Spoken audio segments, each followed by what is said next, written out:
The New York Times reveals for the first time an incredible real U.S. spy mission in 2019 when a Navy SEAL team used a nuclear submarine to slip unnoticed into North Korea.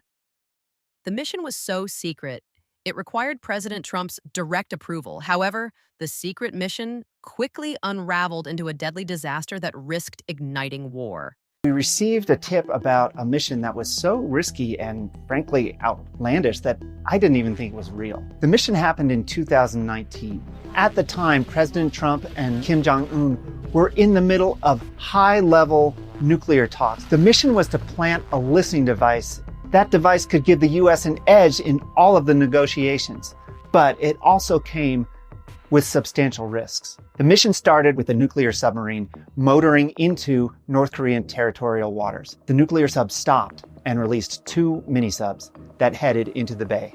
In those mini-subs is a team of Navy SEALs. The Navy SEALs thought they'd be coming into a deserted shore, but there was a surprise. Nearby was a small boat with a North Korean crew. The unseen North Korean boat came close to their mini-subs, and the crew on board started talking loudly and shining flashlights right down into the water where the subs were. If the subs were discovered, they'd have no way out, and so the SEALs that were at the shore fired on the North Korean boat and killed everybody that was on it.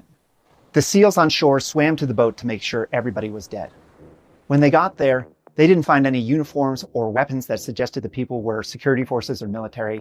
In fact, everything there suggested that they were civilian fishermen who just happened to be in the wrong place at the wrong time. The SEALs got out of the area unscathed, but it's hard to overstate the gravity of what happened.